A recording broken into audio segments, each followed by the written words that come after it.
besimi, po populli ndonjëherë s'ka faj, vërtet është bën një tollovi e madhe. Po ti hapësh rrjetet sociale, aty ke nuk e di, qindra platforma, nuk u them media online, të cilët vetëm krijojnë përmbajtje që s'janë të verifikuara, që janë partijake, që janë propagandistike, që janë totalisht edhe të panevojshme. Me thonë, populli nuk ka faj që nuk u beson çdo lloj portali. Përshëndetje të dashur miq dhe mirë se po takohemi përsëri në Open Mic.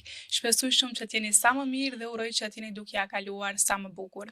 Biseda që do të zhvillojmë sot në Open Mic do të jetë një bisedë e cila do të jetë në bashkëpunim me podcastin Kontekst. Do të flasim sot mbi dezinformatat dhe mbi ndërhyrjet dhe ndikimet malinje në integritetin informativ. Këtë temë patjetër që do ta trajtojmë me rëndësinë dhe seriozitetin e duhur nga një profesioniste e kësaj fushë, e cila është kryeredaktore pranë Portal, gjithashtu është redaktore në versionin shqip të Vërtet Macit, Elida Zylbehari. Elida, mirë se na erdhe. Mirë se gjeta, Mirajete. Mirë se erdhëm shtëpi. Mirë se erdhëm shtëpi. Është një ndjesi interesante, por e bukur. Elida, fillimisht doja ta filloj me një pyetje të përgjithshme, por thelbësore do të thoja. Mund na tregosh shkurtimisht çfarë janë dezinformatat dhe lajmet e rreme? Dhe si do të mund t'i përkufizoj ato? Tamam, e reme, është diçka e reme. Po, te dezinformatat me rëndësi është qëllimi.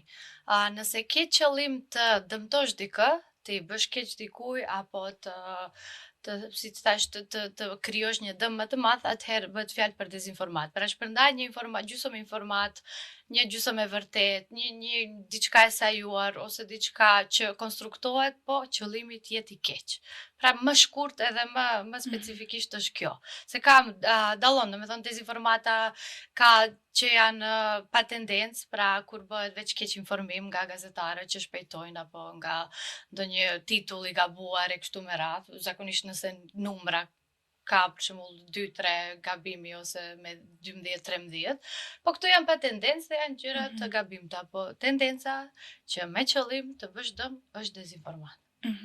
A mund të themi që mund ta konsiderojmë dezinformimin si një kërcënim serioz në shoqërinë tonë? Po, patjetër. Domethënë, ideja e dezinformimit, si thash, është të shkaktoj dëm, të bëj keq te dikush dhe në përgjithësi pëson popullata e cila duhet të informohet, të mirë informohet e jo të dezinformohet. Kjo është problem serioz, madje është edhe problem i shtetëror. Domethënë, nuk është vetëm problem i mediave ose problem që e kanë disa nga burime të ndryshme, nuk është patjetër të jenë media, ose disa njerëz, ose profile, ose qendra fuqish. Është problem strategjik shtetëror i cili duhet të trajtohet si i tillë, sepse pasojat janë shumë serioze. Nëse mendojmë se dezinformatat e rënojnë besimin në institucione, automatikisht ti ke, për shembull, ke qytetarë që nuk u besojnë institucioneve, ke qytetarë që nuk shkojnë në mjek sepse nuk u besojnë mjekëve, ke qytetarë që nuk shkojnë në polici sepse nuk i besojnë policisë e kështu me radhë. Edhe disa nëse bëhen më shumë nëse bëhen më shumë institucione që nuk u besohet, thjesht rënohet edhe sistemi demokratik i një vendi. Prandaj kërcënimi është shumë i madh sepse është një atak, një sulm ndaj demokracisë. Dhe më shkurt mund të them që përpos jetëve të njerëzve që mund të kushtojnë edhe me jetë, ama si do të flasim besoj edhe më vonë për dezinformatat shëndetësore, mund të kushtojë edhe në vendime të gabuara, në keq, në krimin e politikave të këqija dhe e kështu me radhë. Ndërsa jemi edhe tek dezinformatorët, si krijojnë ato dhe si përdorin ato rrjetet sociale ose platforma të ndryshme sociale për të krijuar dhe nxjerr lajme të rreme?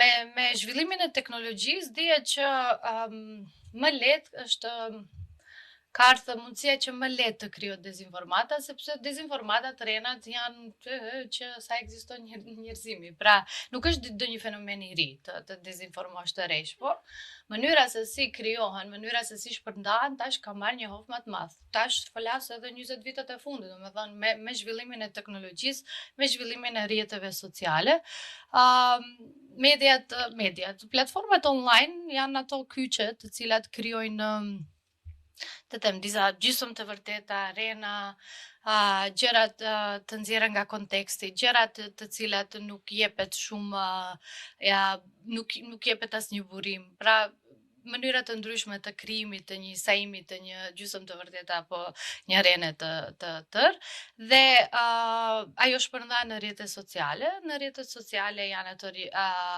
botat apo janë ato personat, disa janë fiktiv, trollat që kanë për detyrë, se është një organizim kjo. Nuk është vetëm nuk vjen vetëm dezinformimi nga një njeri pafajshëm, po thjesht organizohen dhe shpërndahen nëpër rrjetet sociale, siç përmenda, trollat dhe botat. Botat janë ato automatik, të cilat vetëm e kanë për detyrë të shpërndajnë, të amplifikojnë, të shpërndajnë sa më shumë një dezinformatë e cila është krijuar nga një burim, i cili zakonisht duhet të jetë një platformë online, e cila nuk dihet se, ose edhe dihet, po nëse i shoh se çfarë shkruajnë, posaçërisht tash kohëve të fundit në zgjedhjet, duket se cili nuk dua t'u them media, cili portal, cila platformë është me cilën parti, edhe thjesht ose pa me parti ose po edhe me fuqi, me ndikimet e jashtme, me narrativa tjera të cilat janë kundër jo evropiane apo kundër zhvillimit demokratik të vendit dhe shpërndahen nëpër këto rrjete siç e përmenda. Një mënyrë tjetër se si shfrytëzohen këto rrjetet sociale janë materiale të buroj nga vetë rrjetet sociale. Për shembull, një dezinformat klasike mund të jetë një status i dikujt që thjesht është një njeri, do njeri njohur, do njeri pa njohur, do një profil pa njohur mundet që thot diçka që duhet verifikohet, po ata që kanë qëllim të bëjnë dëm e marrin si të mirëqenë, me thonë e marrin ashtu siç është shkruar, ku diun, isha sot te portali edhe më sulmoi mirëhetja, edhe shkruaj aty, edhe mediat, ata që duan të bëjnë dëm, mundet edhe njerëz më të thjeshtë, marrin si të tillë, kopjojnë statusin tim edhe them po ç'ashtu është. Pastaj vazhdojnë tjerët, mediat që nuk verifikojnë, nuk të pyesin, thjesht e marrin e kopjojnë të njëjtën edhe ajo amplifikohet, del në fund që unë kam qenë spital se më ka sulmuar dikush. Edhe kjo është një mënyrë se si vetë rrjetet sociale janë burim, për shembull TikTok-un, TikTok ke çfarë jo dhe nuk ka ndonjë lloj verifikimi, ndonjë temi, ndonjë kanal, ndonjë gatekeeper, dikush që si ta them, që i ruan atë standardin, që të bëjë një stop për informatat e reme apo diçka që s'është e pavërtetë, aty gjithkush shprehet për gjithçka dhe në fund mediat i marrin, i përpunojnë pak, disa ju konvenon, disa e bën me qëllim, disa edhe pa, dhe del ajo një dezinformate të mërshme që pastaj shpërndahet me të madhe. Elida, cilat janë ato historitë ose ato narrativat më të shpeshta të dezinformimit që hasin në shoqërinë tonë, në vendin tonë? Po, varet prej proceseve që ndodhin në shoqëri.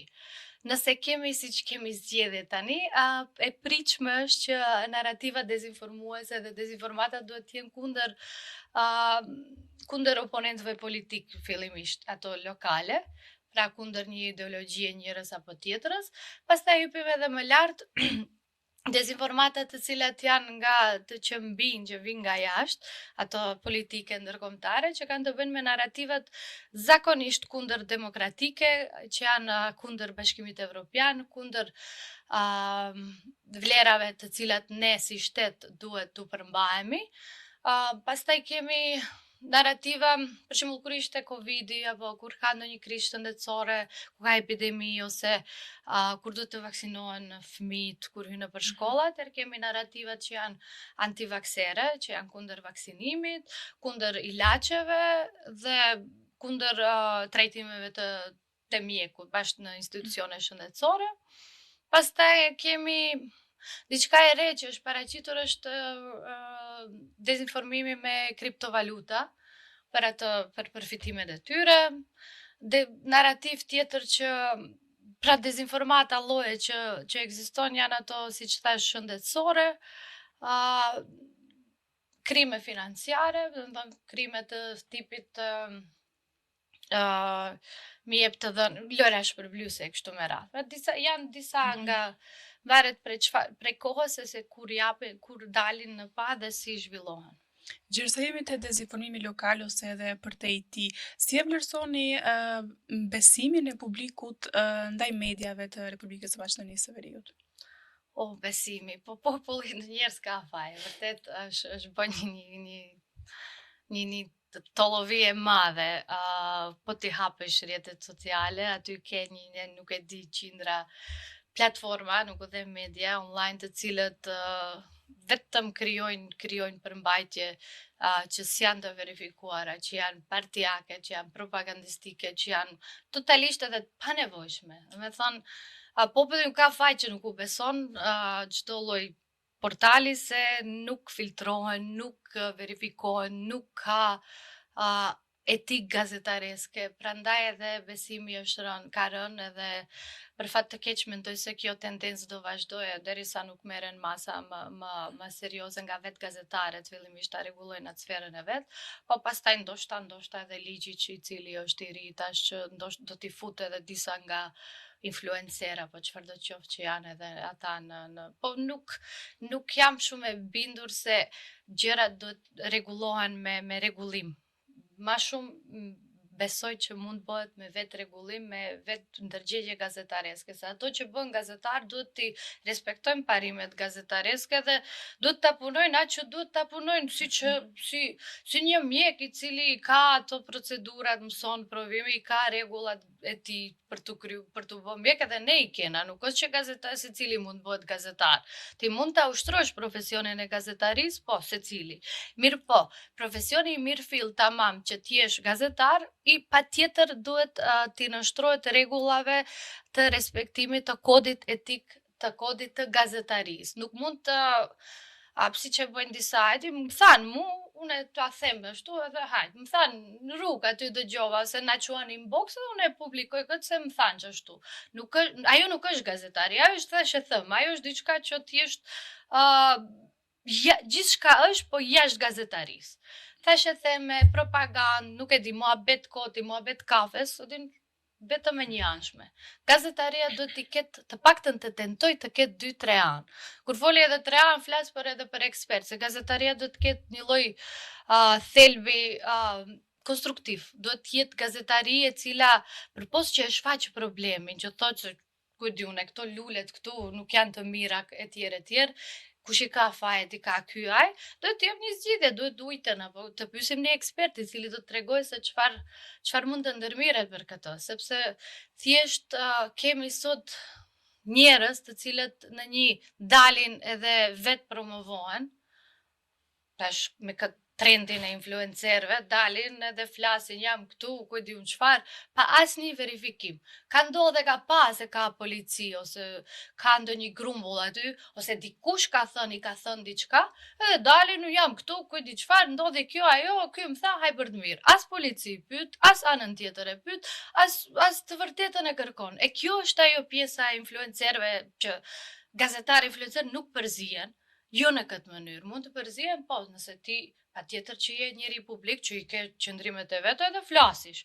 Ama nuk përzihet e vetë promovimi, jam këtu edhe të bëj unë skandal, pastaj kush dose se çfarë dose le ta zbulojnë të vërtetën. Ashtu i dëmton edhe njerëzit e vetë, ata që janë viktimat e rastit, po edhe dëmton edhe besimin në gazetari edhe në shoqëri.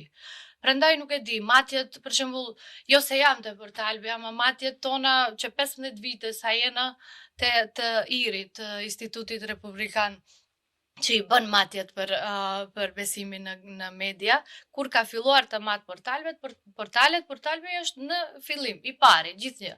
Pse ne nuk bëjmë, nuk shkohet në krimin e gazetarisë, vetëm ai tha, ky tha, vetëm të krijoj skandal, vetëm të bëj diçka, të them diçka. Jo, gazetaria duhet bëhet tamam sipas rregullave të cilat i dim, ai që i kalon, që e bën, që studion gazetari, ose që shkon ndonjë redaksi e shef. Kjo pjesë si duhet, çfarë duhet, thjesht njeri i përgjithshëm. Po mirë, Elida, po si mund të arrijmë të bëhet një gazetari, le të themi, e bazuar më shumë në fakte më interesante ose më tërheqëse se sa në një përmbajtje më shumë emocionale ose dezinformuese? Si mund të arrijmë? Pa të, si që thash, duhet të respektohen rregullat gazetareske. Duhet ta sjellim në mod atë që e vërteta faktet të jenë prap në mod edhe mos jenë mendimet edhe qasjet e ndryshme të secilit që flet pa asnjë lloj verifikimi. Pra kjo duhet të kthehet ajo të shihet të respektohet thjesht kodi gazetaresc i cili ka rregulla shumë të qarta dhe të sakta edhe të kesh një qasje normale ndaj gjitha palëve, një qasje të drejtë ndaj gjitha palëve nëse flet për ndonjë lloj problemi. Pra të t'jesh fair dhe mos sepse gjërat që emocionale, gjërat trondice janë gjithnjë më të shikuara. Po kjo nuk të bën ti të jesh më i besuar ose më i mirë. Kjo vetëm të jep klikime, të bën si të them, të rritën atë riqin, atë qasjen, po thjesht kur e shef se në titull është bombastike në përmbajtje s'ka kur gjë, atëherë i humbe edhe vetë kredibiliteti, besueshmëria e atij personi ose gazetare ose çfarë do lloj qoftë që quhen sot. Dhe thjesht kjo nuk duhet bërë ashtu. Ne vetë gazetarët duhet të marrim punën në dorë dhe të flasim sa më shumë më hapur për problemin që e kena në sferën tonë. Se është shumë kollaj që dalish të flasish, të shkruash pa asnjë lloj përgjegjësie. Po njëherë duhet ta mbash përgjegjësinë morale dhe të ndalesh të thush çfarë jam duke bë, kënë ndikoj unë, kujt i bëj dëm ose kujt i bëj mirë. Përderisa jemi tash edhe në periudhë parazgjedhore, në periudhë të fushatave zgjedhore, pse ndodh shpesh që fokusi, diskursi politik, në vend se të fokusohet më shumë në problemet reale të shumta që i kemi, shpesh fokusohet në përçarje të ndryshme etnike në vendin tonë? Pse është më kollaj? Më kollaj ta marrish votën nëse del aty vërtet ne, ku e di unë, shqiptarët, jemi i popull, ne bëjmë edhe njerëzit, ka një eufori. Euforia gjithnjë është më kollaj se sa të flasish për problemet konkrete dhe mënyrën se si do ta zgjedhish. Edhe prandaj shkohet në atë qasje që nuk e di, mitingjet apo fjalimet janë shumë të mbushura me fjali të mëdhaja, patriotike, kush është më i mirë se njani se tjetri, po kur vjen puna te problemet reale, atëherë iket se duhet premtosh, duhet t'japish zgjidhje, duhet t'japish diçka që populli do të mbaj përgjegjës, që gazetarët do të mbaj përgjegjës. A kur nuk jep premtime, kur nuk jep. Do ta ndërtoj unë një shkollë, kur do bëhet, do bëhet, e pastaj po thashu se do ndërtoj. Edhe nëse askush më llogari për këtë, edhe vetë nuk cakton termin, edhe përgjegjësia, atëherë thjesht më kollaj kalon në përfushat edhe në zgjedhje. Si ndikojnë këto narrativa në rritjen e gjuhës së urrejtjes tek qytetarët e vendit tonë? Me thënë gjuha, këtu kemi atë problemi lokal që ndodh në këtë fushat, po edhe në fushat të tjera, është se gjithnjë ndahen disa kampe të cilat duan të krijojnë probleme etnike, duan të krijojnë probleme mes njerëzore, duan të krijojnë urrëtie ndërnjerëzore e cila pastaj do të reflektohet edhe në vota, edhe në dalin nga njëri kamp apo nga tjetri kamp politik. Dhe gjuha nxitse, gjuha përçarse është si them një lloj arme mirë për ta krijuar këtë urrëtie edhe polarizime, kështu që i din ti votuesit se cilët janë për një anë edhe shkon aty në u flet me emocione, me nxitje, me kështu për palën tjetër se ata nuk e di, fundja duhet edhe të vriten, aq keq flitet nëpër fushata. Edhe pastaj pjesa tjetër njëjtë e merr edhe atë ndikim, plus te ne që është edhe faktori ndëretnik që është, kemi Maqedon, kemi shqiptar, edhe kemi të dy kampet ndaj. Njëra anë që t'i fitojmë maqedonasit se na morën shtetin, pala tjetër t'i fitojmë shqiptarët se na morën shtetin, edhe kjo retorik është mbjell urrejtje dhe ke edhe incidente, nuk është as pak e çuditshme se këto pjesa online, urrejtja online që zhvillohet, del edhe në jetën offline, pra edhe në praktikë, dhe në fund kush është viktima është populli. Janë njerëzit e thjesht që nuk kanë asnjë faj sepse përdoret kjo retorikë agresive edhe e tillë dhe nuk si që përmenda më herët, nuk flitet për problemet reale, për problemet të cilat duhet zgjidh, ama zgjidhen, jo, se kur folim për reale kanë atë të tillë që po, s'ka ujë, nuk e di çfarë, por kur vjen puna se si do e zgjidhim, kjo nuk folet. Ose si do t'japim afat. Këtu është problemi, se mo gjithë fshati edhe gjithë qyteti e din se kanë problem me kanalizimin, dhe mo patjetër një kandidat t'i fole. Po kur duhet të jep betime, kur duhet vërtet të tregoj se është përkushtuar, se ka bë një lloj studimi, ka bë një lloj e ka pasë se ku qëndron problemi, ajo nuk ndodh.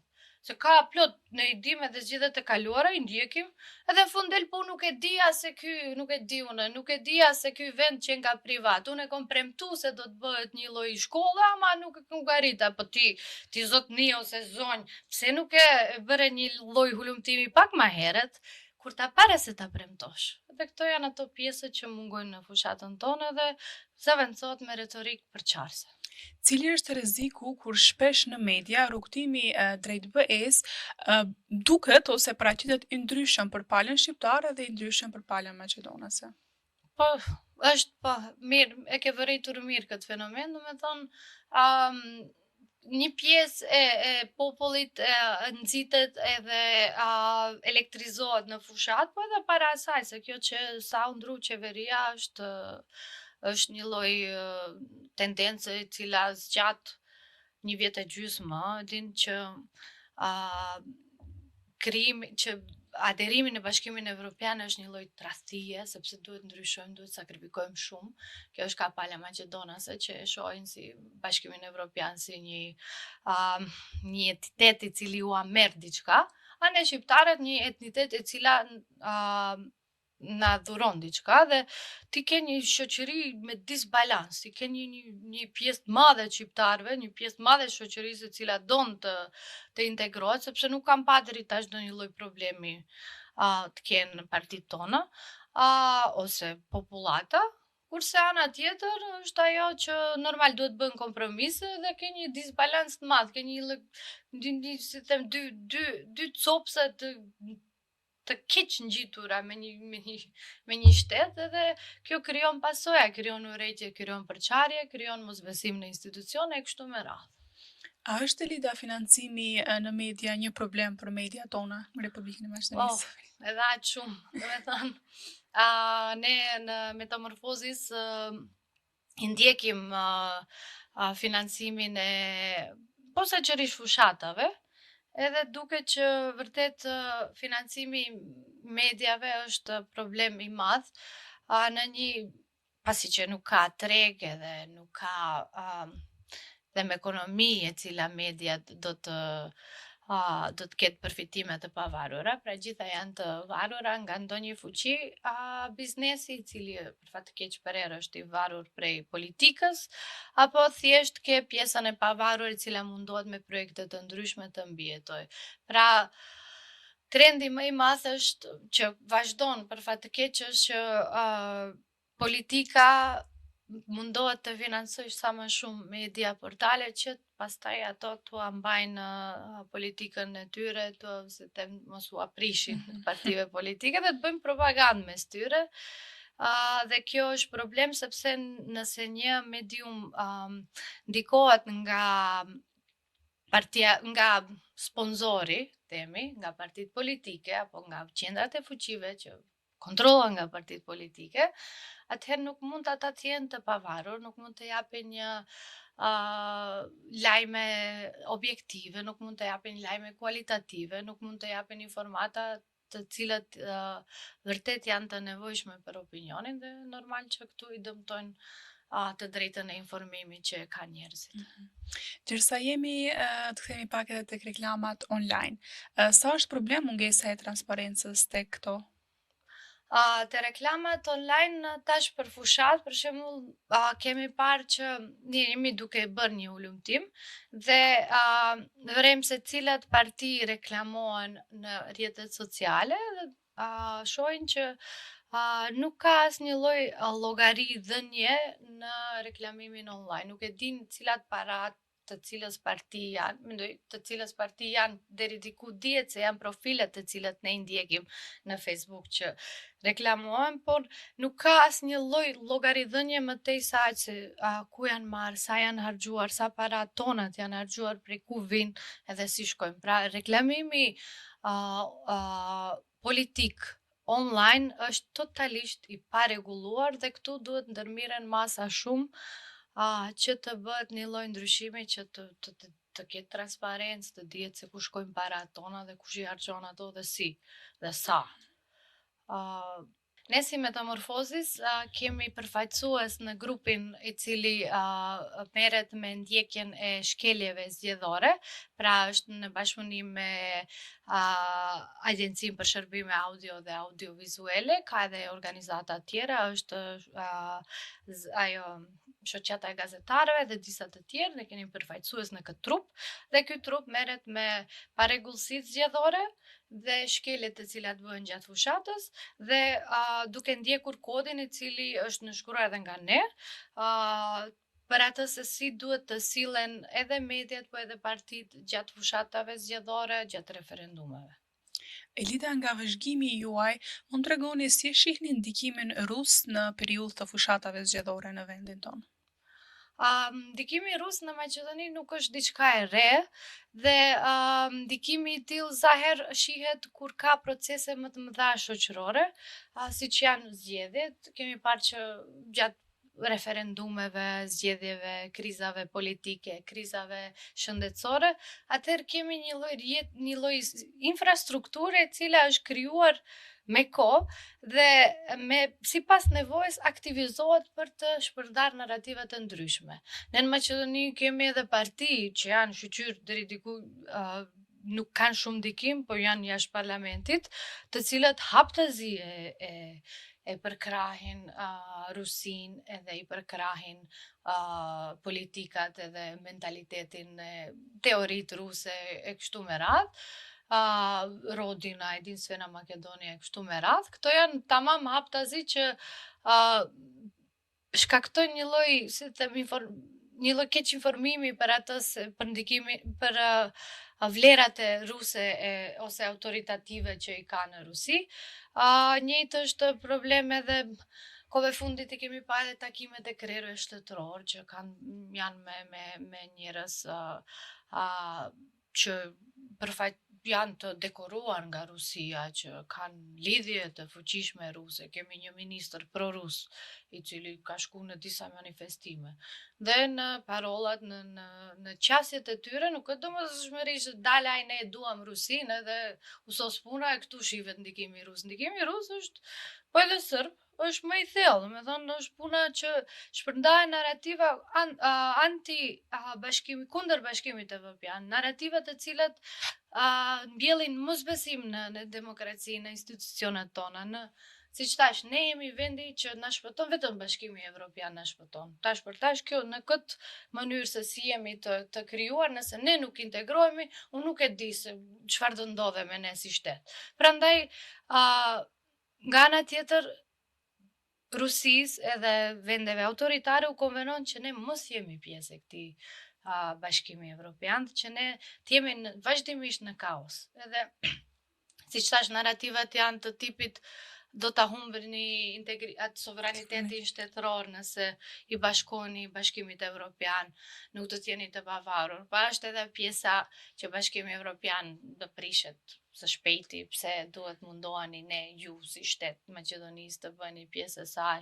Pa janë ato pjesët që Bashkimi Evropian është kërcënim për familjen, është kërcënim për vlerat familjare, për vlerat tjera të cilat personale, dhe gjitha këto, si thash, narrativa, si pjesë, si fjalime, si thënie, si të them, si narrativ bash, bashkohen edhe krijojnë një lloj pikture që thjesht ne nuk duhet të jena pjesë e demokracisë e vendeve në zhvillim, ne duhet të jemi kështu si jemi në kaos, ose ta shohim Rusinë si alternativë. Se nëse ti nuk je me perëndimin, atëherë me këtë jesh me lindje.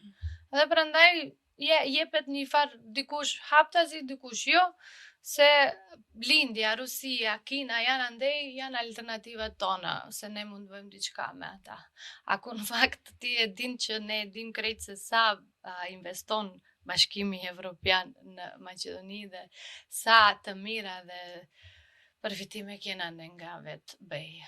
A është në të vërtetë Rusia një alternativë e mirëfillt për Maqedoninë apo? Si që thash, jo, do me thënë, definitivisht Rusia nuk ka asnjë lloj alternative nuk është për popullin ton, për ne si shtet. Çfarë roli ka Serbia në dezinformimin dhe në politikën lokale? Bota sërbe, famshme.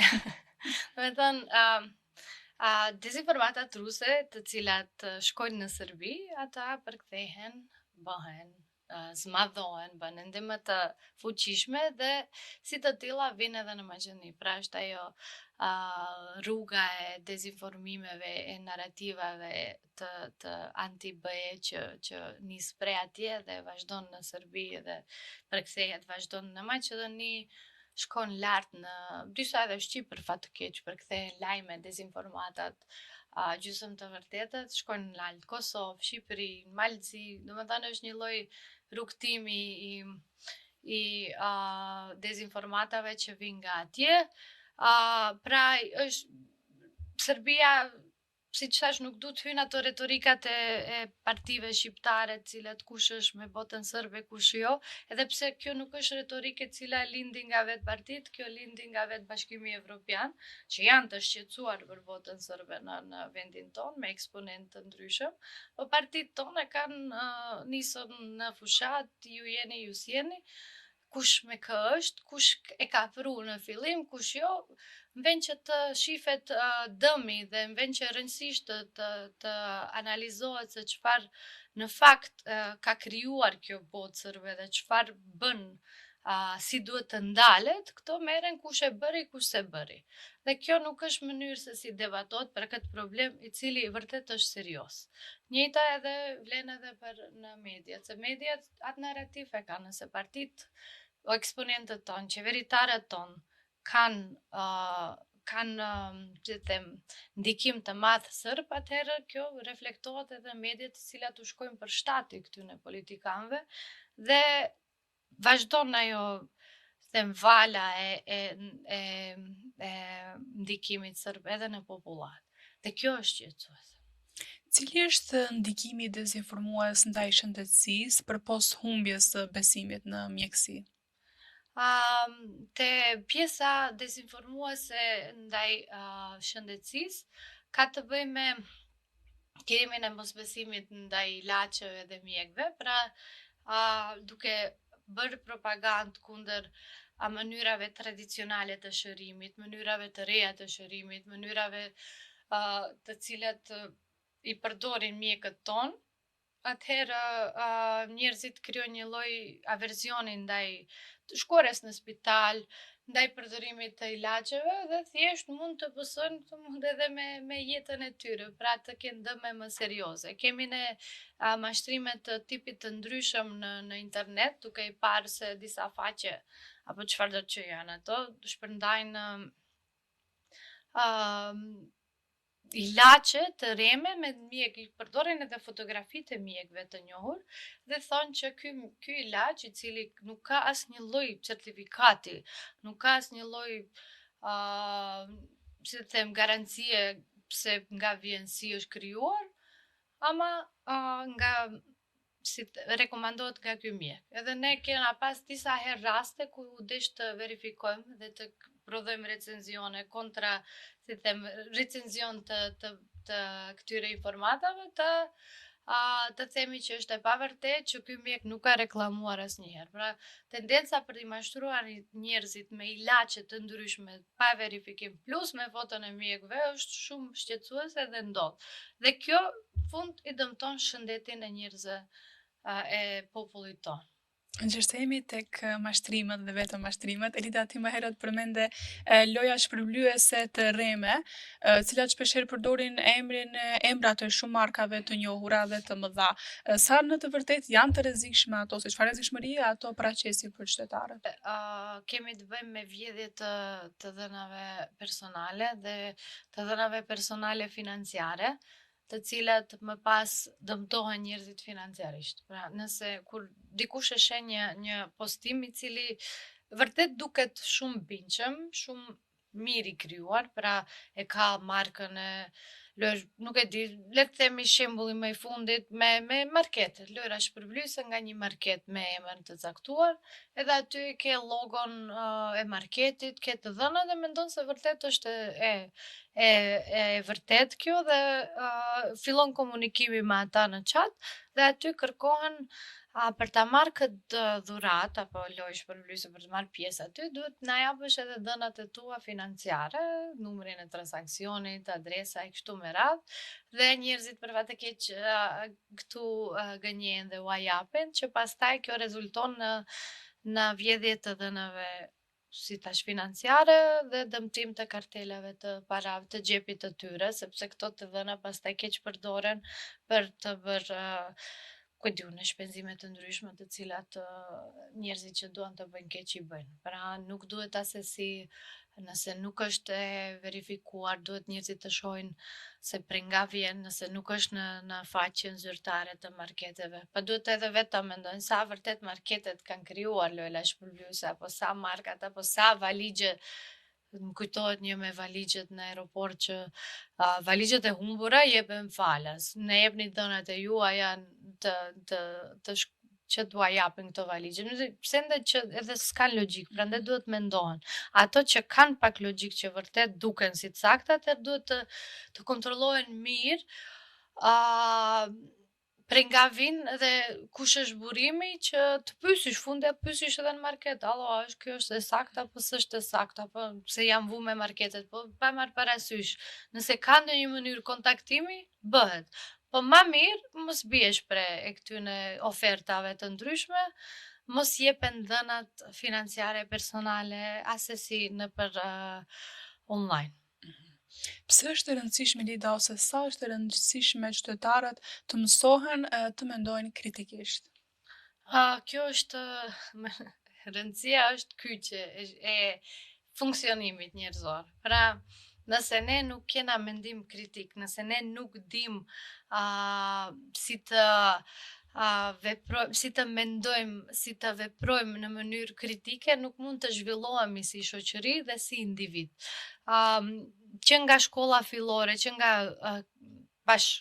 mosha më e re, duhet që mendimi kritik, edukimi mediatik të vendosen në kurikulën zyrtare të shkollave, që aty të mësohet se fëmia apo individi i riu që të dallojë se çfarë mund të jetë mashtrim, çfarë mund të jetë propagandë, çfarë mund të jetë ndonjë lloj informate cila thjesht nuk është në interesin publik. Pra, kena sot shumë informata, po thjesht kur e mendon janë gjëra personale që nuk kanë interes publik. Pra, gjitha këto elementet duhet të fillojnë të trajtohen që nga mosha më e re, që me këtë mendim kritik të zhvilluar, që të dalloj, pra, siç thash, atë çfarë është me rëndësi, çfarë ka vlerë, çfarë vërtet duhet për zhvillimin shoqëror.